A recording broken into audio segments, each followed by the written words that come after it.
জনাব মাহমুদুর রহমান মান্না, আলোচনাটা আপনাকে দিয়ে শুরু করতে চাই। যেমনটি বলছিলাম, বিরোধী দলীয় নেতা শফিকুর রহমান বলেছেন, জুলাই সনদের আলোকে যতটুকু পাওনা আমরা ততটুকু চাই। আমরা চাই জুলাই সনদের যে প্রস্তাব, সেই প্রস্তাব পুরোপুরি বাস্তবায়ন হোক। আমরা খণ্ডিতভাবে চাচ্ছি না, আমরা চাই প্যাকেজ। এই যে জামায়াত ইসলামীর অবস্থান, সেটি কি নীতিগত নাকি দর কষাকষির কৌশল? আমি তো কথাটার মানে বুঝিনি। কথাটা মানে বুঝিনি মানে উনি পুরোপুরি বাস্তবায়ন চাচ্ছেন, আবার বলছেন যে এইটা মানে সনদ যেরকম আছে সেরকম করে।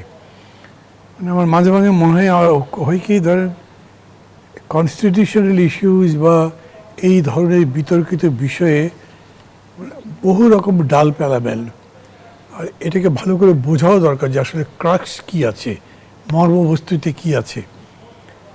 একটা বার কথা হচ্ছে যে বিএনপি তো তাদের অনেকগুলো পয়েন্টের নোট অফ ডিসেন্ট দিয়েছে এবং বলেছে যে এই ব্যাপারে গণরায় যা হবে, যদি জনগণের ম্যান্ডেট পায় তারা সেই ম্যান্ডেট ফলো করবে।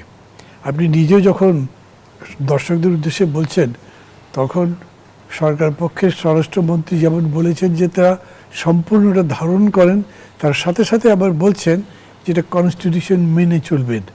তো কনস্টিটিউশন মেনে চলবেন মানে 2/3 মেজরিটি যেটা করবে সেটা তো কনস্টিটিউশনালি হবে।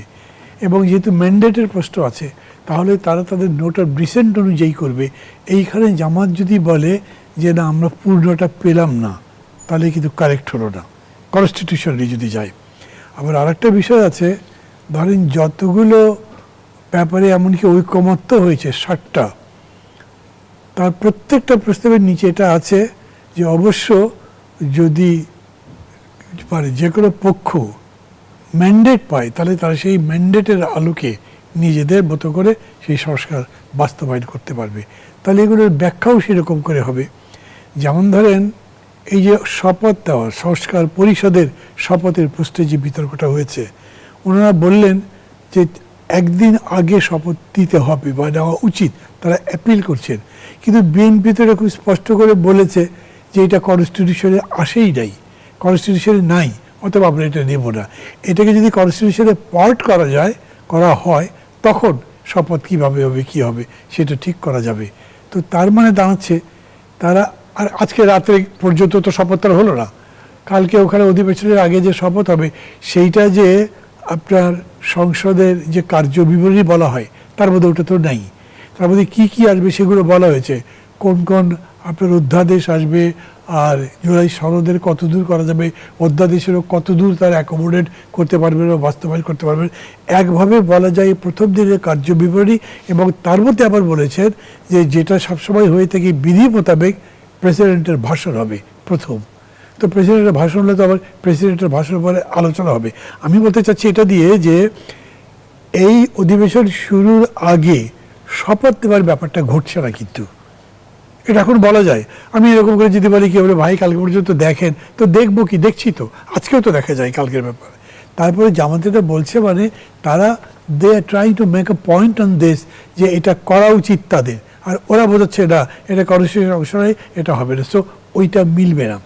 আপনি প্রশ্ন করবার সময় বলছেন যে এই যে সংসদটা শুরু হলো একটা নতুন যাত্রা, আমরা কি সেই ঐক্যের ধারা বেয়ে এগিয়ে যাব নাকি আমাদের মধ্যে অনৈক্যটা বেশি দেখা যাবে?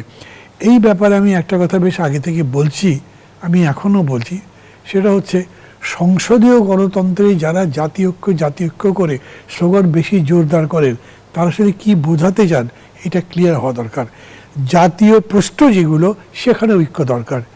বাকি এখন ধরেন এই যে সংসদে মানে সংস্কার পরিষদের শপথ নেবার প্রশ্ন, এটাতে কি জাতীয় ঐক্যের প্রশ্ন আছে? কিন্তু এখানে তো ঐক্য হচ্ছে না। এটা কি কোনো জাতীয় ইস্যু? আজকে হয়তো নয়, কালকে হতেও পারে। এবং একইভাবে ধরে সংস্কারের ব্যাপারে আসবে, সামগ্রিকভাবে সংস্কার তো একটা জাতীয় সম্পদ, মানে আমরা যে সনদটা করেছি সেই সনদ তো জাতীয় সম্পদ। কি সনদের ব্যাখ্যার মধ্যে তো ডিফারেন্স হবে, তাহলে ওইখানে আপনি জাতীয় ঐক্য কীরকম করে দেখবেন? ওইভাবে গয়েরহ জাতীয় ঐক্য বললে কিন্তু কোনো লাভ নেই, স্পেল আউট করা দরকার। আমি আবার বলি, বাঙালি জাতিগতভাবে দেখবেন তর্ক করতে যত পছন্দ করে, যখন তর্ক বন্ধ হয়ে গেল, সিদ্ধান্ত হয়ে গেল, তখন সব আগ্রহ হারিয়ে ফেলো, এটা তো মিটে গেছে, নতুন ইস্যু খুঁজবে। হয়তো সমগ্র জাতি তাই করে, অন্যান্য জাতি আমি জানি না, কিন্তু আমরা তর্কের গভীরে বেশি মানুষ যায় না, হয়তো কোনো জাতি যায় না, কিন্তু আমরা ভাষার কথা এমনকি দায়িত্বশীল লোকজনও বলি। এখন ঠিক রাস্তায় মিছিল করে বিশাল বিক্ষোভ দেখিয়ে জীবন দিয়ে রক্ত দিয়ে আপনার দেশ বদলাবার কোনো ইস্যু নাই। এখন ইস্যুটাই হচ্ছে এই কনস্ট্রাকটিভ, থিওরিটিক্যাল, ইথিক্যাল, পলিটিক্যাল কোয়েশ্চেনগুলোকে রিজলভ করে সামনে যাওয়া। জাতিগত যে প্রশ্ন বলেন, রাজনৈতিক প্রশ্ন যেগুলো বিতর্ক আছে, সেই বিতর্কগুলো আমরা নিষ্পত্তি করে করে যেতে পারি কিনা, তার জন্য যে ইন্টেলেকচুয়াল এক্সারসাইজটা দরকার, not only in the parliament, even এই ধরনের টকশোকেও আমি কিন্তু একটা ওই অর্থে এক ধরনের পার্লামেন্ট মনে করি। এখানে তো বিতর্কগুলো হতে পারে, মানুষজন শুনছে, পত্রপত্রিকা লিখছে, সামগ্রিকভাবে এই বিতর্কটা চালিয়ে আমরা একটা জায়গায় পৌঁছাবার যদি চেষ্টা করতে পারি ভালো। অসংখ্য না হলে ধন্যবাদ তো জানাচ্ছি difference জনাব হবেই। মাহমুদুর রহমান।